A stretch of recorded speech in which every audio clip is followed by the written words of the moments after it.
బంగ్లాదేశ్లో ఒక అంతర్గత సంక్షోభం వచ్చింది, ఒక సివిల్ వార్ సిచ్యువేషన్ మళ్ళీ ప్రదర్శనలు వచ్చేసింది లాస్ట్ ఏప్రిల్ మేలో వచ్చినట్టు. ఇప్పుడు మన భారతదేశం అమ్మ షేక్ హసీనాని పెట్టాలి అక్కడ, ఏ విధంగా ఎలక్షన్స్ పెట్టి, డెమోక్రాటిక్ ఎలక్షన్స్ పెట్టి. కానీ ఖలీదీజీ ఏమి కోరుకుంటుంది, యోనస్ ప్లేస్లో మేము వస్తే బాగుందని. దీనికి అమెరికా కానీ ఇటు చైనా కానీ సపోర్ట్ చేయొచ్చు.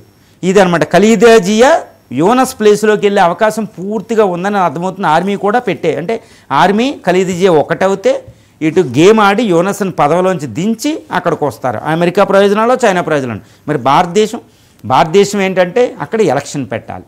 ఎలక్షన్ పెట్టి షేక్ హసీనాని మళ్ళీ అక్కడ పునరుద్ధరిస్తేనే భారత ప్రయోజనాలు సిద్ధిస్తాయి. ఇక్కడ ఏంటంటే అమెరికా చైనా గేము, ఇటు భారతదేశ గేము.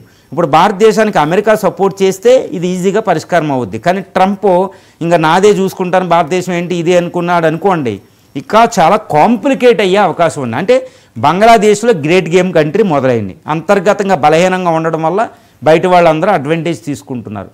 కానీ భారతదేశం మాత్రం స్వచ్ఛంగా అక్కడ కోరుకునేది అది ప్రజాస్వామ్యం ఉండి బంగ్లాదేశ్ శక్తివంతంగా పొలిటికల్ రాజకీయ స్థిరత్వం ఉంటే ఇది భారత ప్రయోజనాలకు మంచిదని భారతదేశం చూసుకుంటుంది. కానీ అమెరికా చైనాలు డిఫరెంట్ గేమ్ ఆడుతున్నాయి. సో ఏదేమైనప్పటికీ యోనస్ పదవీ చిత్తు అనేది ఇప్పుడు కనపడుతుంది. ఖలీదీజియా ఆవిడ ఆకాంక్ష అనమాట ప్రధాని అవ్వాలని. ఆవిడ వచ్చే అవకాశాలు మాత్రం ఇప్పుడు పుష్కలంగా ఉన్నాయి ఎలక్షన్ జరిగే టైంకి.